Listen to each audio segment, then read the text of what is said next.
വിശപ്പാണ് സഹിക്കാൻ വയ്യാതങ്ങ് അല്ലേ. ഹൈലൈറ്റർ വെച്ച് ബുക്ക് ഫുള്ള് കാണടിച്ച എങ്ങനെ ഇരിക്കും അതുപോലെ.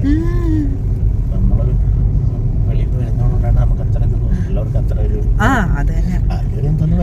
മൊത്തം കാട് കയറി കിടക്കുന്ന ആ നമുക്കൊരു ഇഷ്ടം വരുന്നത്. ഈ നമ്മളെ പോയി വലിയ സംഭവമായിട്ട് ഊട്ടിയിലും കൊടൈക്കനാലിലും ഓരോ ഇതുകൊണ്ട് കാണിക്കും. നമുക്കൊന്നും തോന്നല്ലോ പൊയ്യക്കുഴി അത്രേ ഉള്ളൂ. പിന്നെ അവിടുത്തെ തണുപ്പാണ് ഹൈലൈറ്റ്. കുഴി ശ്രദ്ധിച്ചു. ആ തണുപ്പ്.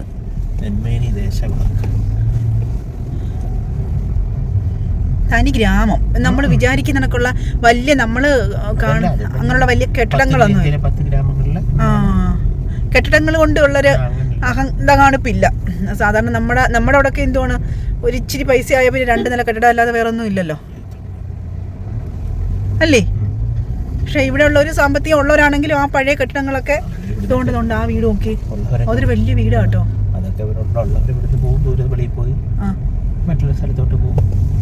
എന്നാലും അവർ വലിയ ഒരു സംസാരിക്കാനും ഒക്കെ സ്നേഹവും ഒക്കെ ഉള്ള ആൾക്കാരായിരുന്നു. ഞാൻ കുറേ പാലക്കാട്ടുകാരോട്ട് സംസാരിച്ചതിനകത്തെ സഹകരണവും കാര്യങ്ങളും ഒക്കെ. കപ്പ എന്ന് പറഞ്ഞ സാധനം പിടിച്ചിരിക്കുന്നോ? ആരെ പിടിച്ചേക്കുന്നു? പവി ആരെ കപ്പ പിടിച്ചേ? ഓ എന്റെ പൊന്നു പവി, നീ മലയാളത്തിൽ നീ ഇങ്ങനെ പൊടി വറക്കാതിരിക്കാനാട്ടോ. അപ്പൂപ്പൻ പൊടി വറക്കാതിരിക്കാൻ കാണിക്കുന്ന ബുദ്ധിപരമായ അവരാരെ പിടിച്ചേക്കുന്നീ ബുദ്ധിപരമായ നീക്കാണ് അപ്പൂപ്പൻ കാണിച്ചത്. അല്ലെങ്കിൽ അവർക്ക് പെരക്കാതിരിക്കാൻ ഒക്കത്തിലൂടെ പൊടിയായിരിക്കും. അപ്പൂപ്പ 1/2 മണിക്കൂർ 1 മണിക്കൂർ ഇടവിട്ട് ഇങ്ങനെ വെള്ളം ഒഴിച്ചോളേ. പുറത്തുള്ളവരെല്ലാം ഈ കുട്ടനാട് കാണാൻ ഭയങ്കരമായിട്ട് അവിടെ ഉള്ളവർക്ക് എങ്ങനെയെങ്കിലും ആരെങ്കിലും തലയിൽ എഴുതി വെച്ചിട്ട് അവിടെ കൊടുത്ത് പോയാൽ അത് വിൽക്കാനും പറ്റാതെ വരും. എന്തേട്ടാ രണ്ട് കാര്യം, ഒന്ന് ഈ ഹൗസ് ബോട്ടിൽ നിന്നും കെമിക്കൽ എല്ലാം അതിൽ ചെന്നിട്ട് അവരതല്ലേ കുടിക്കുന്നത്. അതിനിപ്പോ അങ്ങനെ വിട്ടൂടെന്നൊക്കെ പറയുന്നത് മാലിന്യങ്ങൾ ശരിക്കും ഉണ്ട്. അല്ല ഈ പറയുന്നേക്ക ഞങ്ങളുടെ നാട്ടിൽ നിന്ന് ഞാനും ഒക്കെ മാറിയിട്ട് ഇപ്പം 10-15 വർഷമായി. ഇതിനകത്ത് വെച്ച് പണ്ട് അല്ല ഞാൻ പറഞ്ഞത് നമ്മുടെ നാട്ടിലെ മീനൊക്കെ വളരെ പഴയതാ വരുന്നത് ഞങ്ങളുടെ നാട്ടിലൊക്കെ. ഇപ്പം പിന്നെ ഇച്ചിരിയൊക്കെ ഫ്രഷ് വരുന്നുണ്ട്. പക്ഷെ കൂടുതലും അല്ല ഈ ചെറിയങ്കീഴ് ഈ എവിടാ മറ്റേ ആറ്റിങ്ങൽ ചെറിയ 5 തെങ്ങ് ഭാഗത്തൊക്കെ മീൻ പിടുത്തം ഉണ്ടല്ലോ. അവിടെ നിന്നൊക്കെ ഉള്ള ഒരു പെട്ടി മീൻ ഓട്ടോയായിട്ട് സാധനങ്ങൾ കൊണ്ടുവന്നിട്ട് കുറച്ച് നേരത്തെ കച്ചവടത്തിൽ അവർക്ക് അല്ല എവിടാ ഈ കല്ലമ്പല അപ്പുറത്ത് മീനിന്റെ ഹോൾസെയിൽ കച്ചവടം ചെയ്യുന്ന സ്ഥലമുണ്ട്. വെളുപ്പിനെ ചെന്നാൽ മതി. പക്ഷെ ഇത് വൈകിട്ടാ വരുന്നത് കേട്ടോ. അങ്ങനെ ഉള്ള മീനുകൾ ഇച്ചിരി ഫ്രഷ് ആയി കിട്ടുന്നത്. അല്ലാതെയൊക്കെ ഉള്ളത് അവിടെ വരുന്ന മീനാണ് ഏറ്റവും വലിയൊരു പ്രശ്നം. ഓ എന്തൊരു വ്യൂ ആന്നൊക്കെ, അടിപൊളി കിടിലൻ. വെള്ളമൊക്കെ ഒലിച്ചു വരുന്നത്. വെള്ളം ഒലിച്ചു മരത്തിൽ നിന്നല്ല മോനെ, അത് മലയിൽ നിന്നും. നീ ഇങ്ങനെ പൊട്ടത്തരം പറഞ്ഞിട്ട് ചിരിക്കല്ലേ പവയെ, അറിയത്തില്ലെങ്കിൽ പറയല്ലേ. ഒരു ഓലമേഞ്ഞ വീണ്ടും ഒരു കട.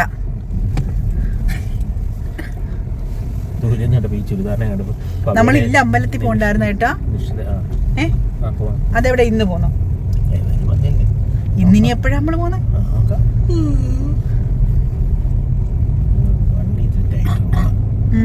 വൈകിട്ട് പോകാൻ പാടില്ല. ഇതെന്തുവാ, ഒരു ഗുഹയ്ക്കകത്തോട്ട് കയറി പോണോ? അങ്ങനല്ലേ? നേരെ പോയാ ചിങ്ങൻചിറ ആശ്രയം. എന്തോ അത് ചിങ്ങൻചിറ സീതാർകുണ്ട് വെള്ളച്ചാട്ടം. നേരെ എന്തോ ചോദിക്കണം. താമരപ്പാട് നേരെയാന്ന് പോന്നെ. ഇവർക്ക് തന്നെ ഒരു കൗതുകമായിരിക്കും, എന്തേ ആൾക്കാർ ഇത്ര ഇങ്ങനെ വരുന്നേന്ന്. തെന്മലയോരം എന്ത് കാണാനാ? ഞങ്ങൾ ഇവിടെ എന്നും കണ്ടിട്ടൊരു രസവും. പക്ഷെ അവർക്ക് അതുകൊണ്ട് കച്ചവടം ഉണ്ടേട്ടാ, ജീവിക്കാനുള്ള ചെറിയ മാർഗങ്ങൾ കിട്ടുന്നുണ്ട്.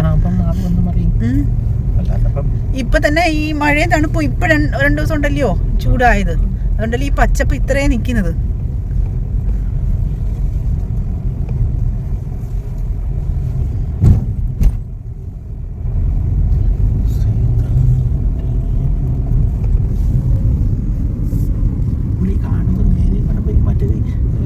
ഹെലിക്യാമിലൂടെ കാണുന്ന ഒരു ഭംഗിയൊന്നും കാണത്തില്ല. അത് അല്ല. upgrading കൂടെ ഉണ്ട്. ഏ ആ, പിന്നല്ലാതെ അല്ലെങ്കിൽ ചേനാത്തടയ്ക്ക് എത്രയും നാളില്ലാതൊരു പച്ചപ്പ് എങ്ങനെ വരും? അതൊന്നുമല്ല, ഈ കാണുന്ന ഭംഗി മേളിൽ നിന്ന് കാണുമ്പോ അതുകൊണ്ട് അതിന്റെ കൂടെ അവരുടെ കുറച്ച് അടുത്ത ഒരു ഭദ്രാളിക്കാവും ഇതും കൂടെ ചേർത്താണ്. പക്ഷെ എങ്ങനെ നമ്മളതിന്റെ നേരത്തെ സൗന്ദര്യം അതിന്റെ മലമേ അമ്പലത്തിന്റെ ഇപ്പൊ അങ്ങനെ വരുന്നുണ്ട് കേട്ടോ. മലമേൽ പിന്നെ മലയുടെ ആകത്തില്ല, ഇത് ചേനാത്തടയുടെ ഹൈലൈറ്റ് വയലാണ് ഹൈലൈറ്റ്. എനിക്ക് ഒത്തിരി ഇഷ്ടമുള്ള അമ്പല ചേട്ടൻ. റോഡ് അങ്ങ് മണ്ടേന്ന് വെള്ളം ഒലിച്ചു നോക്കി. താഴോട്ട് പോകണല്ലേ. ഓമനയുണ്ടോ? ഓമനയുണ്ടോ? ഓ, ഈ ഹോട്ടലിൽ കയറി നമ്മള് ചോറ് കഴിച്ചായിരുന്നു. ആഗ്രഹം സത്യം. എടാ, ഇവിടെ ചോറുണ്ടോ എന്ന് ചോദിക്കാം നമുക്ക്. ആണോ? വൈകുന്നേരമല്ലേ? ആണോ? അവിടെ കയറി നമ്മള് ചോറ് കഴിച്ചായിരുന്നു. എന്തൊരു ഇഷ്ടപ്പെട്ട് കഴിച്ചു. സീതാറ് എന്താ? താമരപ്പാടം എങ്ങോട്ടാ പോകുന്നത്? താമരപ്പാടം താമരപ്പാടം അങ്ങോട്ട്. താമരപ്പാടം ഇങ്ങോട്ടുണ്ട്. കൊറേ വണ്ടിയുണ്ട് കേട്ടാ. ആട്ടോ ഉണ്ട്. ആ, എനിക്ക് വാങ്ങിക്കാൻ നോക്കി ആട്ടോക്കാരും 2-3 ചേച്ചിമാര് വിറകൊക്കെ വെട്ടി കാട്ടിപ്പോയി. പടം വരച്ചിട്ടേക്ക് നടക്കുന്നുണ്ട്. ജോലിക്കൊക്കെ കഴിഞ്ഞിട്ട് വരുന്നവരാ. ഞങ്ങള് മലയാളത്തിൽ പഠിക്കുന്നേ. ഓ, അവിടെ എന്തോ കേട്ടോ കച്ചവടം? കപ്പയ്ക്ക, വേറെ എന്തോ കേട്ടാ? പുളിയാണോ? ആ, ഇവിടെ ദാണ്ട കൊച്ചുങ്ങൾ എന്തോ കച്ചവടം ചെയ്യുന്നത്. മുളക്, വെള്ളക്കാന്താരി. യു പാടം പൂത്ത കാലം.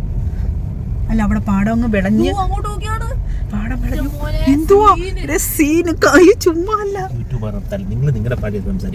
ഇവിടെ കാണുമ്പം ഇഷ്ടപ്പെടുന്നതിന് ഇവിടെ വട്ടയില ഇല്ലടേ. ദാണ്ടെ ഈ ഇലയുടെ കാര്യം അവര് പറഞ്ഞത്. ഇത് ശീലാന്തി. ആ, ഈ ഇലയിലാണ് അവര് അവിടെ ഇഡലി എടുത്തു വെച്ചത്. അപ്പൊ ഞാൻ പറഞ്ഞു വട്ടയിലുണ്ട് ഞങ്ങളവിടെ. വട്ടയിലല്ലേ ശീലാന്തിയിലേക്ക് നമ്മള് പിന്നെ ഇടിയപ്പൊക്കെ അതിനകത്തുണ്ടാക്കും. അത് തന്നെ. എനിക്ക് ഈ ഇല അറിയത്തില്ലായിരുന്നു. പക്ഷെ അവര് പറഞ്ഞ് ഈ ഇലയുടെ കാര്യം. പൂവരശെന്നോ? അപ്പൊ അത് ഗുണമുണ്ട്, ടേസ്റ്റ്. അതിനകത്താണ് ഇവര് ഇഡ്ഡലി ചൂടോടെ എടുത്ത് വെക്കുന്നത് കേട്ടോ. രാമശ്ശേരി ഇഡ്ഡലി ഇല്ലേ?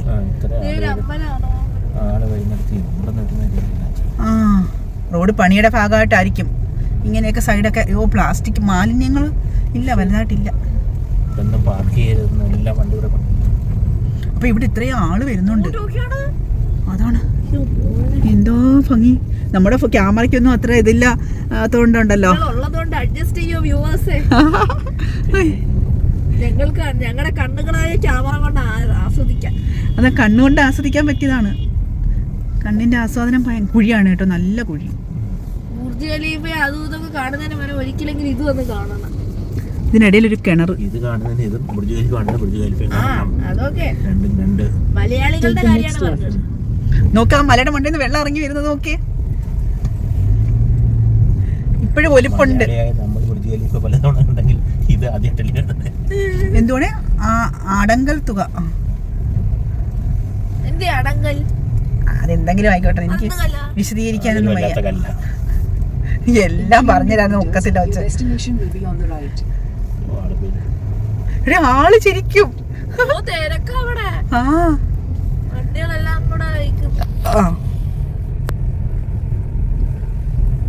മാങ്ങ അരിഞ്ഞു വെച്ചേക്കുന്നുണ്ട് കേട്ടോ. നോക്കി. ഓ, ഇതാടി എല്ലാരും പാടത്തിൽ കൂടെ ഇറങ്ങി നടക്കും. നോക്കിട്ട് സ്വർണം വിതച്ച് നിൽക്കുന്ന കേട്ടോ. ഈ മൊബൈലിലാണ് അതിന്റെ കളറ് കേട്ടോ, സ്വർണത്തിന്റെ ആ ഒരു തിളക്കം. അടിപൊളി. പക്ഷെ താമരപ്പാടം എന്താണ്ട് എഴുതി വെച്ചേക്കുന്നത്. പണ്ട് നമ്മള് കൃഷിയിടങ്ങളിൽ പ്ലാസ്റ്റിക് മാലിന്യം ഇടരുത്. അതോ അങ്ങങ്ങാണ്ട പാടം നമ്മള് പണ്ട് നമ്മൾ ഇവിടെ എന്നാള് വന്നത് നമ്മൾ ഇവിടെ അല്ലല്ലേ മറ്റേ.